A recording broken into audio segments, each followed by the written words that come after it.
We read a lot about sea level rise and saltwater intrusion that kills the grasses in the river, which means the manatees can't eat and the manatees die. We read about storm surge into the neighborhoods now that we hadn't read in years past. But at the same time, we read about the Emerald Trail developing. As mayor, what would you be or see as your leadership position versus the St. Johns River and its tributaries moving forward 8 years? What are we going to do? As mayor, I would continue to research as I have done. I've spoken with Dr. Ben Tuggle, who is over wildlife and preserve nationally, finding out exactly whether or not dredging is something that we need to do. I was told that we need to be sure that we are not dredging and causing more issues with overgrowth and those sorts of things. So I don't have a definitive, complete plan, but I do have the resources available to me to find out exactly what Jacksonville does need, and then we will work along those lines to make sure that we have what we need to solve the issues that we are experiencing with our river. Scummer? Thank you. I love talking about the river. Jacksonville has this amazing asset, the St. Johns River. Except what's crazy to me is any given day, no matter how beautiful it is, there are no boats on the river.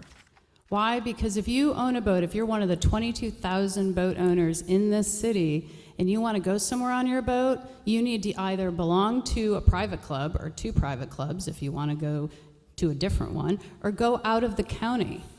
That is crazy.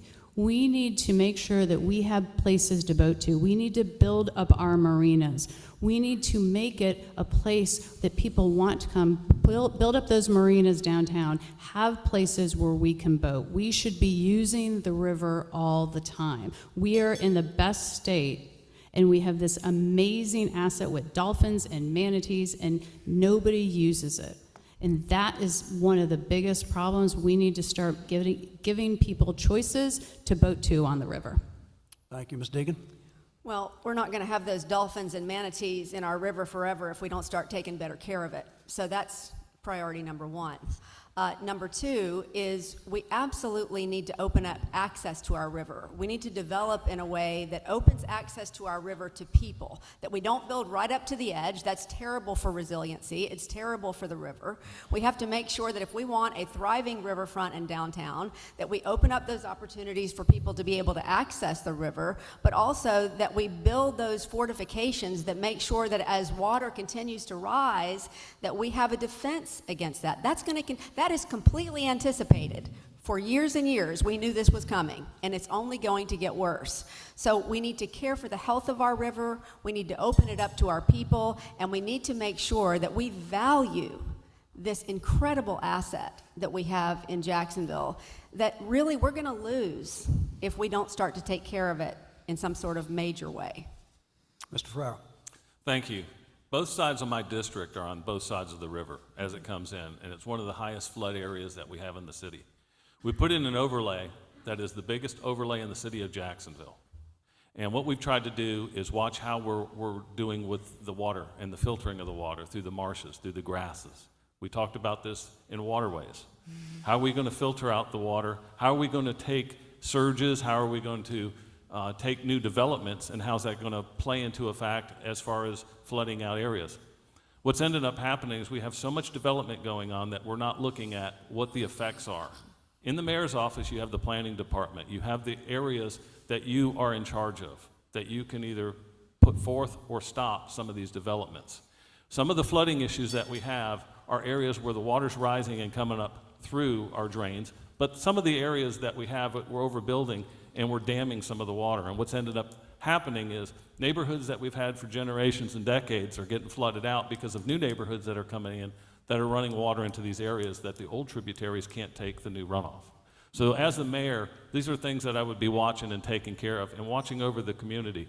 I've said this before, I'm interested in the people that are living here right now, not so much as the ones that are coming here, because people have paid a lot of money to have their homes, and we need to protect them and their neighborhoods. Thank you. Thank you. Ms. Gibson. Thank you. Thank you. In terms of the river, I've been out on the river, not only from Jacksonville area, but from the Putnam County area, where I believe we need to remove the dam so the water flows more into our river. And that is a fight that the river keeper and some of us keep having with some of the leaders over in Putnam. I also believe that we should have a better education campaign. If you've never seen someone throw oil and other things in some of our retention ponds, it's because they don't understand the damage that it ultimately does to our river. And so I believe a better education plan on letting people know that they should not do that, not throw things down the gutter.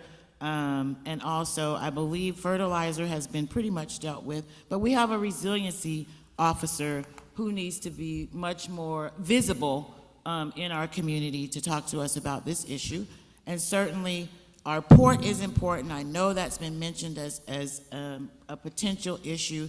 So we have to figure out, though, how to mitigate for that, because we want the bigger ships to come. We don't want ships to be turned away. And those larger ships come, they provide jobs here in our city, as well as keep us in the game in the shipping industry, which is very competitive.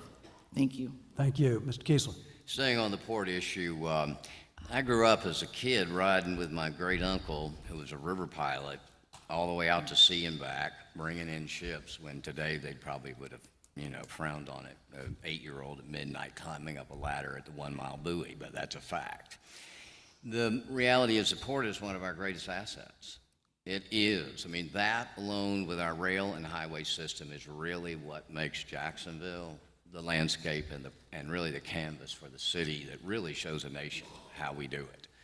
Our river is our great recreational and amenity and beauty. It really, I've lived here, as I mentioned, all my life.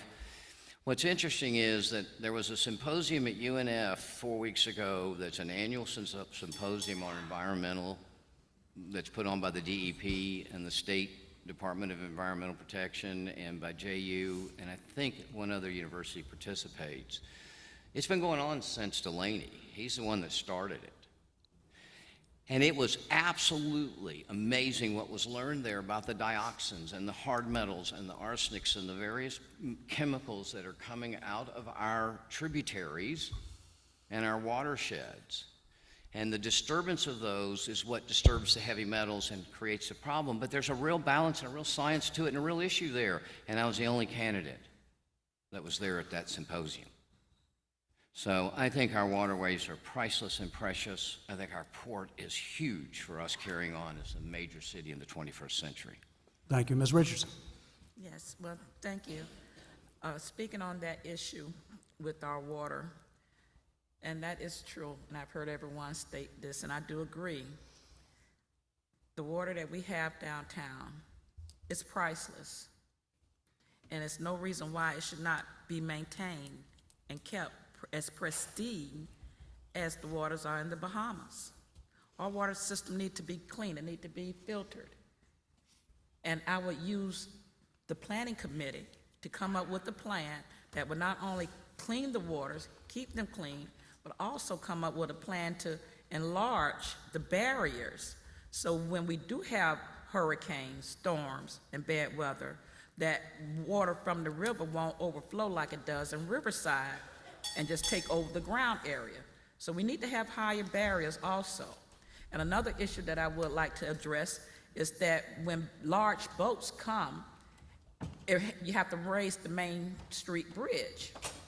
So I would like to see something implemented from the mayor's office that would make it a lot easier for large boats to come and not have to take the time away from the citizens to sit on the Main Street Bridge while the bridges has to escalate to let the large boats go by.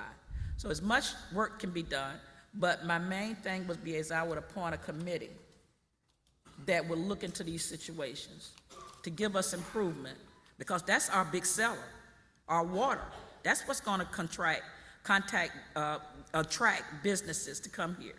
That would attract the Jaguars to come here, because it's the water. People love our land, our environment.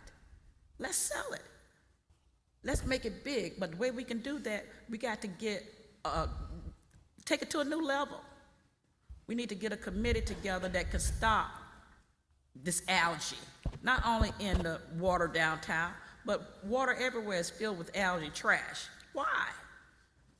It's too much research that can be done to stop this problem. It should be against the law to destroy something that God has given us that is priceless.